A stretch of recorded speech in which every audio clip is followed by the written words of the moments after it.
Assalamualaikum warahmatullahi taala wabarakatuh.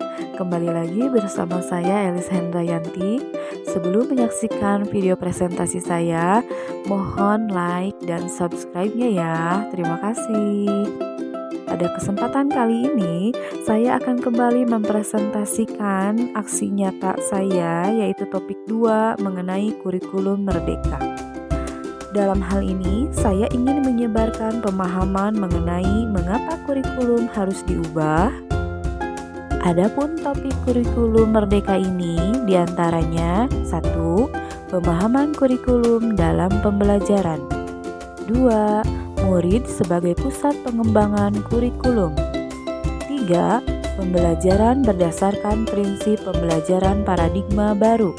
Dan yang keempat, struktur pembelajaran mendorong murid merdeka belajar.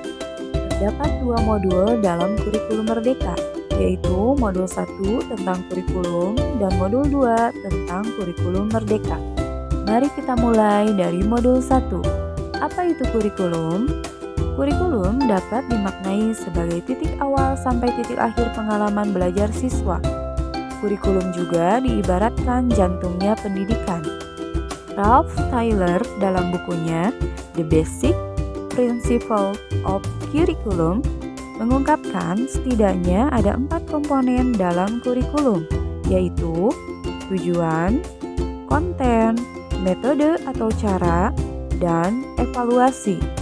Dengan demikian, kurikulum berperan sebagai pedoman dan acuan kita dalam pembelajaran. Maka fungsi kurikulum bagi guru adalah untuk memandu dalam proses belajar murid. Peran dan fungsi kurikulum dapat kita optimalisasi dalam kerangka 1. Mewariskan nilai dan budaya masyarakat yang relevan dengan masa kini. 2. Mengembangkan sesuatu yang dibutuhkan saat ini dan masa depan.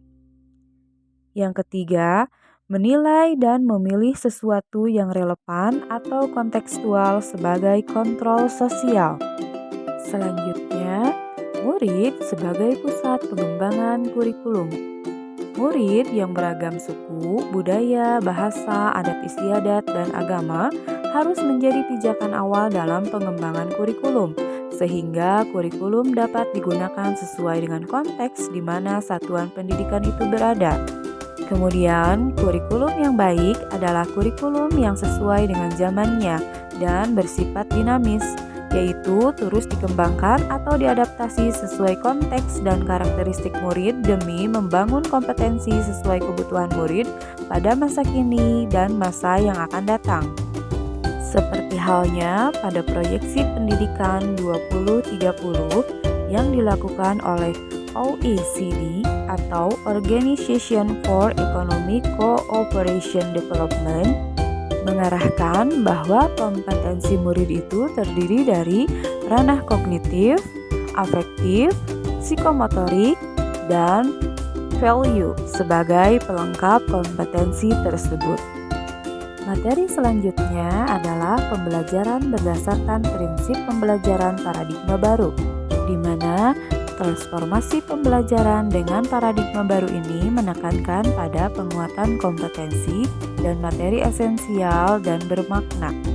Dalam hal ini, bukan banyaknya materi atau konten yang didapatkan oleh siswa atau murid, melainkan materi atau konten esensial dalam pembelajaran yang dilaksanakan secara mendalam. Maka, proses pembelajaran tersebut salah satunya dapat menggunakan siklus pembelajaran inquiry, di mana siklus pembelajaran inquiry ini menekankan pada rasa ingin tahu sebagai dorongan untuk belajar. Selain itu, transformasi pembelajaran murid berfokus pada pengembangan karakter berdasarkan nilai-nilai Pancasila untuk mewujudkan profil pelajar Pancasila melalui pembelajaran berbasis proyek. Maka, dari transformasi pembelajaran dengan paradigma baru tersebut, timbul pertanyaan, mengapa kurikulum perlu diubah dan diadaptasi? Menurut Ki Hajar Dewantara, maksud pendidikan adalah menuntun segala kekuatan kodrat yang ada pada anak-anak agar mereka dapat mencapai keselamatan dan kebahagiaan yang setinggi-tingginya, baik sebagai manusia maupun anggota masyarakat. Seperti pepatah mengatakan, "It takes a village to raise a child." Butuh seluruh desa untuk membesarkan seorang anak. Pepatah ini menyiratkan perlunya peran orang tua, masyarakat, dan sekolah dalam mewujudkan kurikulum yang berpihak pada murid sebagai 3 pilar dalam pendidikan. Karenanya, konteks satuan pendidikan yang beragam membuat banyak hal tidak mudah diimplementasikan di dalam kelas.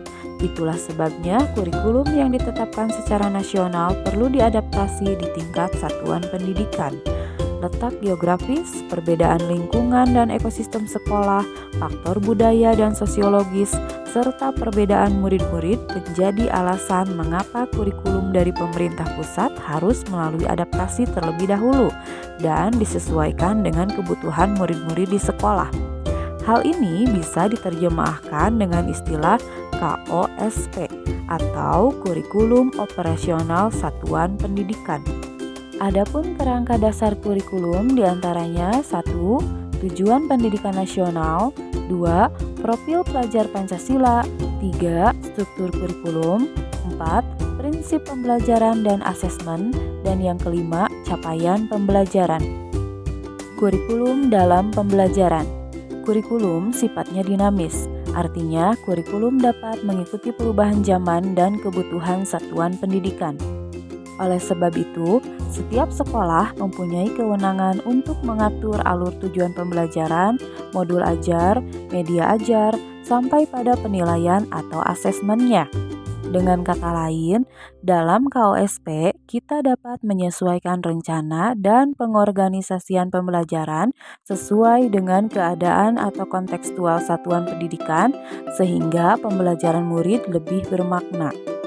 Adapun komponen KOSP diantaranya 1. Karakteristik satuan pendidikan, 2.